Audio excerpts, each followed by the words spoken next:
কালো নুনিয়া জিআই স্বীকৃতি পাওয়ায় খুশি উত্তর দিনাজপুরের কৃষকরা। আবারও আগ্রহ বাড়ছে কালো নুনিয়া ধান চাষের। যদিও উত্তর দিনাজপুরের গর্ব তুলাই পাঞ্জি, বহু বছর আগে উত্তর দিনাজপুরের এই তুলাই পাঞ্জি পেয়েছে জিআই স্বীকৃতি। তবে এবার উত্তরবঙ্গের কালো নুনিয়া ধানে মিলল জিআই স্বীকৃতি। দিনাজপুরকে চিনতে পারবে। আগে যেরকম তুলাইবাঞ্জির জন্য কালো নুনিয়া তুলাইবাঞ্জির জন্য উত্তর দিনাজপুরকে চিনতো, এখন তাহলে তুলাইবাঞ্জির সাথে কালো নুনিয়া জন্য আর কি মানুষ চিনতে পারবে না। পাশাপাশি আগ্রহ তো অবশ্যই হবে। যতজন আমাদের ফার্মার্স আছে এখন থেকে, তার থেকে দিন দিন এটাকে ডেভেলপমেন্ট হচ্ছে, দিন দিন আরো বাড়ছে। মূলত এটি উত্তরবঙ্গের জলপাইগুড়িতে খুব বেশি পরিমাণে এই কালো নুনিয়া ধান চাষ হয়। জলপাইগুড়ি জেলায় মোট 1450 হেক্টর জমিতে এই কালো নুনিয়া ধানের চাষ হয়।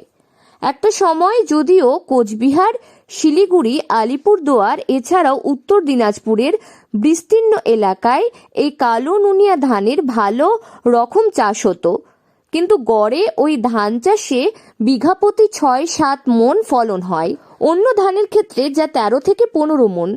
মূলত বিঘা প্রতি তুলনামূলক কম ফলনের জন্য কালো নুনিয়া ধান চাষে আগ্রহ হারিয়ে ফেলে কৃষকরা। তুলাই পাঞ্জি বিখ্যাত ছিল, এখন এই কালো নুনিয়া বাইরে হতে ওইটার চাহিদা অনেক কমে গেছে। আপনি কি জানেন আপনাদের এটা স্বীকৃতি পেয়েছে কালো নুনিয়া? হ্যাঁ, স্বীকৃতি পাইছে তো। জানেন? হ্যাঁ। কেমন লাগছে? খুব ভালো লাগছে। তো আগামী দিনে কি করবেন? আগামী দিনে এটা চাষ আরো বেশি করবো। মানে আমাদের পাশে চাষিগুলো আছে, ওরা বলতেছে আমাকে বিচন দিস, আমাকে বিচন দিস। বলছি ঠিক আছে, এটা বাড়ানো দরকার, আমরা বাড়াবো। তবে বেশ কিছু বছর ধরে উত্তর দিনাজপুরে ফিয়াম নামক একটি সংস্থা চাষিদের নিয়ে অর্গানিক উপায় কিভাবে কালো নুনিয়ার ভালো ফলন পাওয়া যায় সেই চেষ্টাই চালিয়ে যাচ্ছে। তবে উত্তরবঙ্গের নিজস্ব সম্পদ এই কালো নুনিয়া জিআই স্বীকৃতি পাওয়ায় এবার নতুন করে বহু কৃষকরা এই কালো নুনিয়ার ধান চাষে আগ্রহ প্রকাশ করছেন। উত্তর দিনাজপুরের উপকৃষি আধিকারিক সাফিউল আলম জানান, জিআই ট্র্যাক অত্যন্ত গর্বের একটি বিষয়।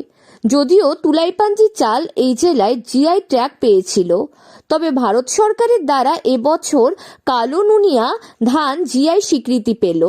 যদিও এটা জলপাইগুড়ি জেলার জন্য, তবে রায়গঞ্জের আবহাওয়া এই কালো নুনিয়া ধান চাষে উপযোগী।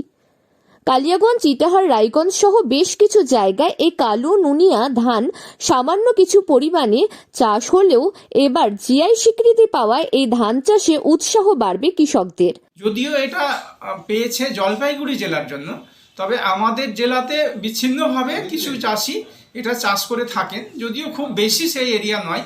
তবে কালো নুনিয়া আমাদের পশ্চিমবঙ্গের ধান, যেহেতু ওই জিআই ট্যাগ ভারত সরকারের কাছ থেকে পেয়েছে, তাহলে এটিকে প্রমোট করার সুযোগ আমাদের থাকবে।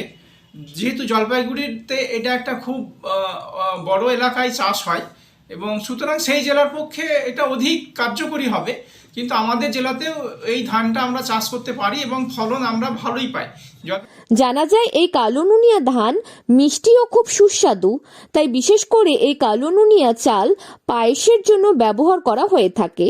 তবে অনেকে এই চালের মিষ্টি ভাত খেতে পছন্দ করেন। উত্তর দিনাজপুর থেকে পিয়া গুপ্তার রিপোর্ট, লোকাল 18 বাংলা।